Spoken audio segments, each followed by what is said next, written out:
আসসালামু আলাইকুম। যে যেখান থেকে আমার ভিডিওটি দেখছেন আশা করি সকলেই ভালো আছেন, সুস্থ আছেন।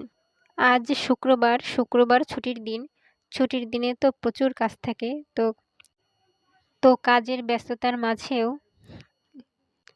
অন্যরকম একটা ইউনিক রেসিপি তৈরি করলাম। এই রেসিপিটা আমরা বিকেলে যখন আড্ডা দিব তখন আমরা সবাই খাবো।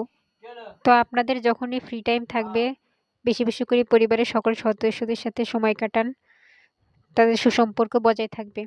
তা আজকে রেসিপিটা হচ্ছে মাংস কষা, ধনিয়া পাতা দিয়ে গরুর মাংসের কষা, আর সাথে বানাবো নান রুটি।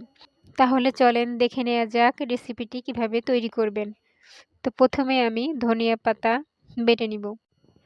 ধনিয়া পাতার সাথে কাঁচা মরিচ আর অল্প পরিমাণে রসুন দিয়ে বেটে একটা পেস্ট তৈরি করে নিব। আমি একটু অসুস্থ, তাই হয়তো কথাগুলো শুনতে ভালো শোনা যাচ্ছে না, কথাগুলো হয়তো ঠিক মতো শুনতে পাচ্ছেন না। তো প্রথমে একটা বাটিতে যে ধনিয়া পাতার পেস্ট করে নিয়েছিলাম সেই পেস্টটা নিয়ে নিব, আর সাথে দিয়ে দিব রসুন বাটা। আর রসুন বাটার সাথে সাথে দিয়ে দিব, এরপর দিয়ে দিব 1 চা চামচ হলুদ গুঁড়া। এরপরে দিয়ে নিব জিরা গুঁড়া 1 চা চামচ।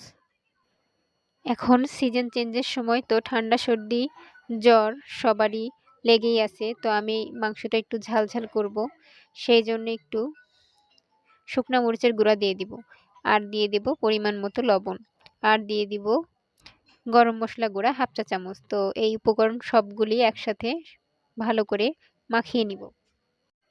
এবার আমি রান্নার জন্য যে মাংসটা নিয়েছি তার মধ্যে 1 ফালি লেবুর রস দিয়ে দিব। তারপরে আগে থেকে তৈরি করে রাখা মশলাটা দিয়ে দেব, যেটা আমি একসাথে পেস্ট করে নিয়েছিলাম।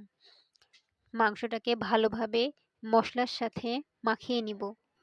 মাখানো হয়ে গেলে মাংসগুলো আমি কিছুক্ষণের জন্য রেখে দিব।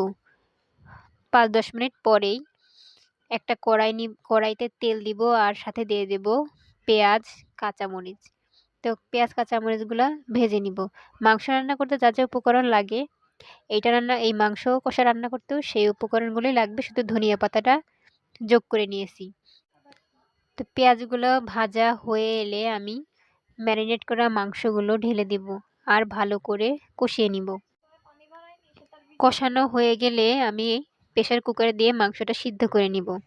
আমার মাংসটা প্রায় হয়ে এসেছে। তো আমি এই মাংসটা নান রুটি দিয়ে খাবো, এর জন্য আগে থেকেই নান রুটিটা তৈরি করে রেখেছি। আপনারা চাইলে তৈরি করে নিতে পারেন, পরোটা নান রুটি যেটাই পছন্দ আপনাদের। আজ এই পর্যন্তই, আল্লাহ হাফেজ।